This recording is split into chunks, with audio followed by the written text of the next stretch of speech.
What's going on, guys? It's Nick here, back with another video. Today we're going over the draft decision between Jonathan Taylor, Nick Chubb, and Ezekiel Elliott. As always, I want to know which breakdowns you guys want to see next. So please put your suggestion in the comment section below. I'll have up on the screen right now what I've already done and what the results of those were, but there are plenty of other players, so I'm sure you guys have other combinations you want to see. So if you're frustrated that I haven't gotten to yours yet, I deeply apologize. Please put it in the comment section if you want to see it. And if it just keeps coming up to where we're going over other players, know that you can always view my answer by looking at our rankings on the website, thefantasyfootballadvice.com. Not only can you see who I ranked higher, but then I have individual breakdowns on players there as well, just for a little bit of extra content. But if you want to see a breakdown, put it in the comment section. If I'm just not getting to yours, I apologize. I only do these breakdowns once a week on Thursdays.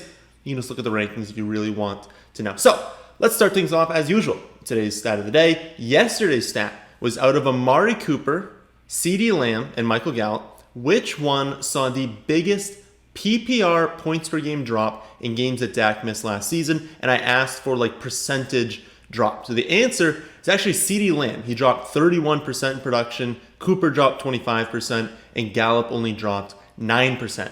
Chase Johnson was the first to get that on YouTube, and the Bigs was the first to get that right on Twitter.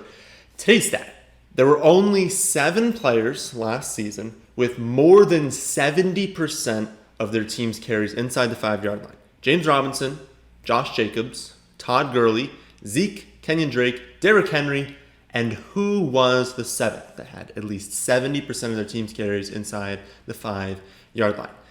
Okay, so let's do this breakdown. I'm going to do this one a little bit differently than other ones. So usually I would just like break down each player. I don't know, I was kind of writing out this video and I thought it just flowed better, talking about different characteristics. So we're going to go over receptions and touchdowns, rushing yardage as a grouping, kind of compare how these guys stack up. But first we're going to look at the projections overall. So if we look at half PPR, I have Jonathan Taylor 5th among running backs, Zeke 6th, and Chubb 9th. With the order being the same in PPR, just the overalls are different, but still in half and in full PPR, the order for my projections are Jonathan Taylor, then Zeke, then Nick Chubb.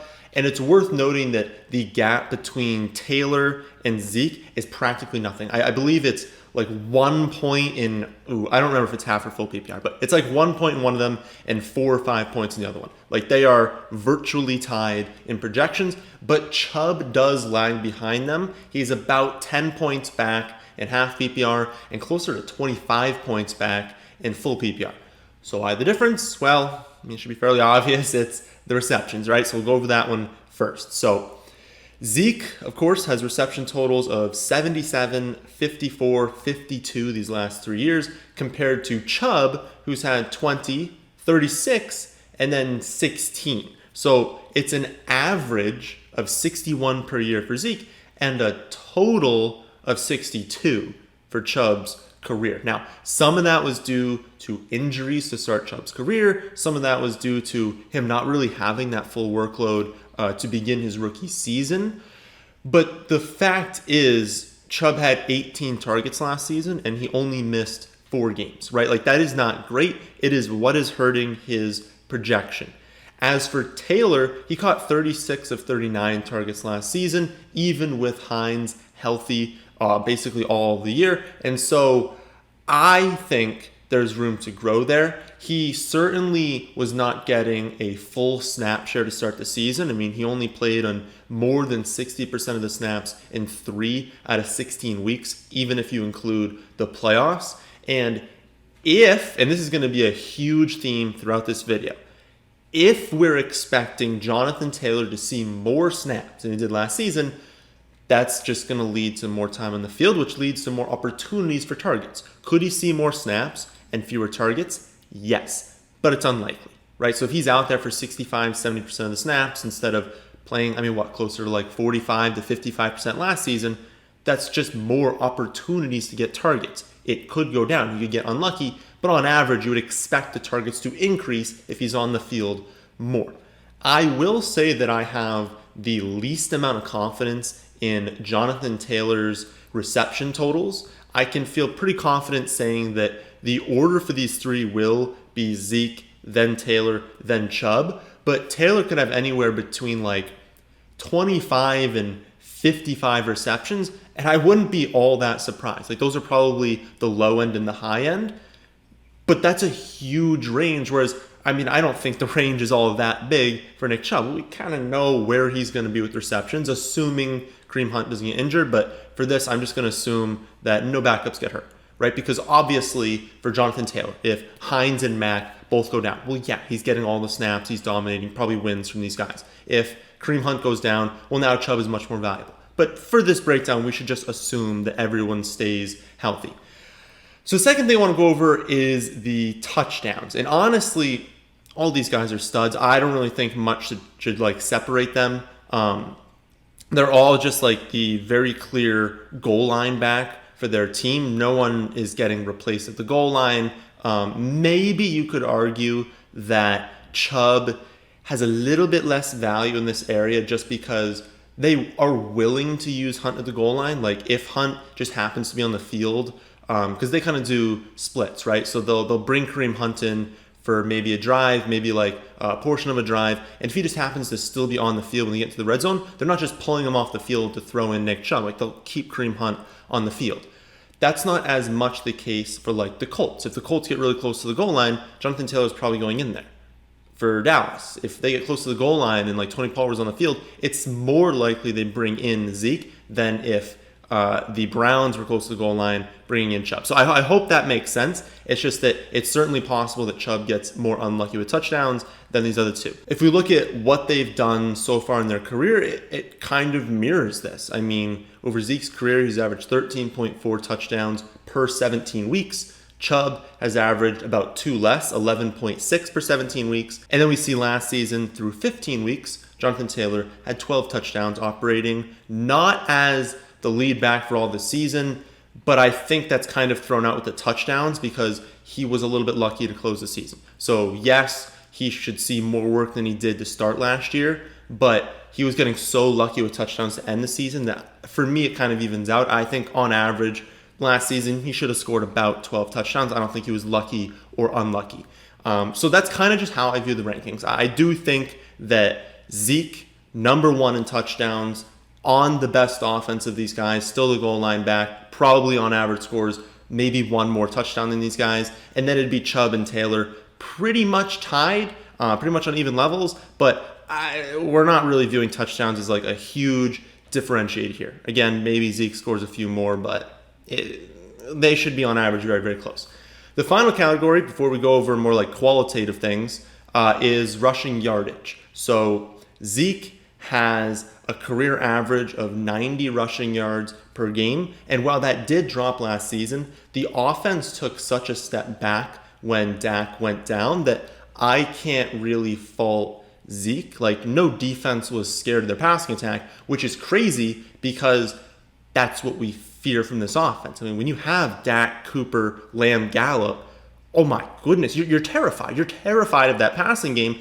But last season, no one was scared of it because what's Andy Dalton going to do? What's Ben DiNucci going to do? Like, let's be honest. So this season, assuming Dak is good to go, I mean, how many stacked boxes is Zeke going to run against? Like, very, very few. And some people are like genuinely concerned about how bad he was last season, thinking like he's falling off a cliff, like he's just not good anymore. He's turning 26. Like, if he was 28, 29 years old, I might be able to hop on board with that and be like, yeah, you know, his production's kind of going down. Maybe he's just not as good anymore. At 26, do we really think Zeke is going to fall off a cliff? Probably not. And turning 26. As of recording this, he's 25. So I'm not concerned about his talent dropping off. I think that once Dak comes back, he's still going to be an absolute monster.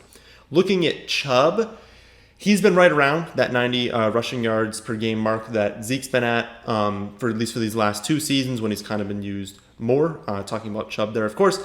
But I would expect slightly more production from him on average. Yes, Kareem Hunt is there, but Chubb is going to get plenty of work on early downs, and he's also going to be more efficient than Zeke because he is the better pure runner.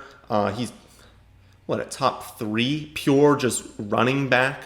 Of course, lacks a little bit in the receiving game, but if we're just talking about how good running backs are in terms of like just carries, he's probably top 3 in the NFL. He's a fantastic talent. And then also the Browns have probably the best offensive line in all of football. If you do remember back to, I think that would be yesterday's video for you guys, then you know that I think that offensive line rankings are a little bit overrated. Like when people say, they got the best offensive line, the worst, they've got like a bottom 5. I think people use that a little bit too much and they start to just anchor to that and say, well, he can't be good because his offensive line is bad. But if you remember what I said, the high end I do consider valuable, especially when we're talking about the best in the league. Like when someone is running behind the best offensive line in the league, it certainly helps them because we know they're just so much more likely to be efficient. And when you have a combination like Chubb being a top 3 talent running behind the number 1 offensive line, you just know for sure they're going to be efficient. And so if you think the rushing volume is even close, you got to say that Chubb is probably going to win in this category. As for Taylor, we have even more unknowns. I mean, his numbers are pulled down from not playing much to start last season, but skewed up from the 253 rushing yard game against the Jaguars. I'll say this though, from week 11 on, so including their playoff game, he averaged 20 carries per game. So the upside is clearly there if they choose to continue featuring him. And like I said, he only played at least 60% of the snaps 3 times across 16 weeks. So the upside is monstrous for Jonathan Taylor, but he's going to need to see more snaps to compete with Chubb because even if he's getting 20 carries per game, I would still think Chubb is going to have more rushing yardage per game. So looking at their expected production, we've got a bit of a mess, right? I mean, Zeke is, I would say, winning right now. He's probably going to win in receptions, probably going to win in touchdowns. He's trailing in rushing yardage, but that's the least valuable stat for running backs. Like you'd much prefer targets, you'd much prefer the touchdowns. Rushing yardage, I mean, even if you're up by 100 or 200 rushing yards, it's not that valuable because that can easily be made up for by more receptions and more touchdowns. I'd also say that Chubb, at least right now in the video, is slightly behind Jonathan Taylor, mostly because of those receptions. He'd have to get so many more rushing yardage to make up for the lack of receiving game work. And we saw to close last season that Taylor can put up a fight. I mean, would you be shocked if Jonathan Taylor led the league in rushing yardage? I don't think so. I mean, look at what he did to close last season. It was incredible. So that's kind of how the ranking is right now. But the last thing I want to go over is more like qualitative things. So not specifically looking at the receptions, rushing yards, touchdowns, things like that, but how good do we feel about these guys hitting their ceiling? I view Jonathan Taylor as the riskiest. That shouldn't really come as much of a surprise. I mean, for the whole video, I've been saying that like there are caveats to everything. Like he needs to get more snaps. And it's honestly not only that, it is will they increase his snap share, but will Carson Wentz throw to running backs as much as Phillip Rivers did?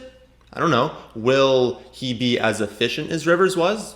Probably not. Will the Colts be even good with Carson Wentz at quarterback? I mean, these are questions that I don't think we have the answers to. I mean, we can try to answer them, and that's how you fill out rankings, but we don't know the answers for sure to any of these. So that's going to widen the range of outcomes for Taylor, especially when compared to 2 guys who have been pretty consistent throughout their careers. At the end of the day, though, like if we're trying to answer these questions, I'd still be shocked if they did not expand Jonathan Taylor's role. They don't need to go out and feature him, 90% of snaps. It doesn't need to be Christian McCaffrey, but it's 3 games last season with at least 60% of the snaps. That's going to go up, right? And if he starts getting 20 touches a game, look out, because this kid's a physical freak.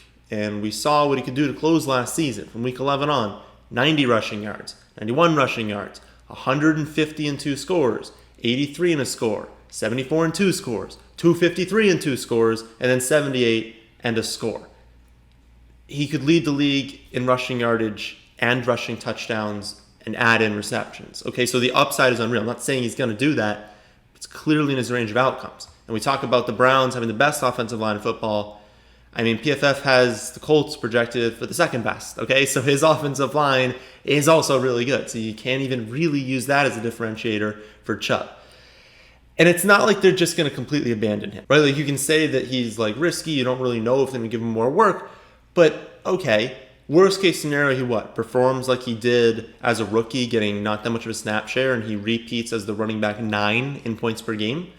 Like, that's worst case scenario, is that he's still a running back 1. So I know I said he's probably the riskiest of these guys just because the range is so big, but the range is so big because the high end is number 1, right? And I think a lot of things would have to go right for like Nick Chubb to be the running back 1 overall. So I definitely think that Taylor is an exceptional pick. I believe he deserves to be a first rounder.